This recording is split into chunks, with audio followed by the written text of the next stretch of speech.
സൗദിയിലെ റിയാദിൽ റോഡ് വികസനത്തിന്റെ ഭാഗമായി ഭൂമിയും കെട്ടിടങ്ങളും ഏറ്റെടുക്കുന്ന നടപടികൾക്ക് തുടക്കമാകുന്നു. റിയാദിലെ സദേൺ റിംഗ് റോഡ്, തൂക്കുപാലം എന്നിവയുടെ വികസനത്തിന് വേണ്ടിയാണ് ഭൂമി ഏറ്റെടുക്കുന്നത്.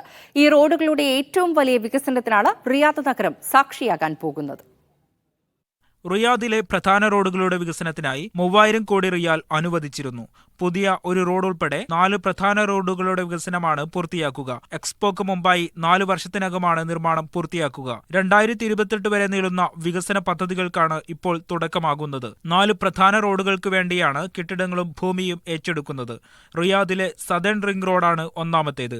ഇതിന് 56 കിലോമീറ്റർ നീളമുണ്ടാകും. രണ്ടാമത്തേത് വാദി ലബൻ തൂക്കുപാലത്തിന്റെ വികസനമാണ്. 4 കിലോമീറ്റർ ആയിരിക്കും നീളം. നിലവിലുള്ള പാലത്തിന് സമാന്തരമായി പുതിയ പാലങ്ങൾ വരും. ഇതിന്റെ മാസ്റ്റർ പ്ലാൻ നേരത്തെ പുറത്തുവിട്ടിരുന്നു. മൂന്നാമത്തേത് തുമാമ റോഡിന്റെ വികസനമാണ്. 6 കിലോമീറ്റർ ദൈർഘ്യത്തിലാണ് വികസനം. ഖുദ്ദിയ പദ്ധതി പ്രദേശത്തേക്കുള്ളതാണ് 4ാമത്തെ റോഡ്. ലബൻ ഡിസ്ട്രിക്റ്റിലെ ത്വായിഫ് റോഡ് മുതൽ ഖുദ്ദിയ വരെ നീളുന്നതാകും ഈ പാത. Mishal Cherpulassery, media 1, Riyadh.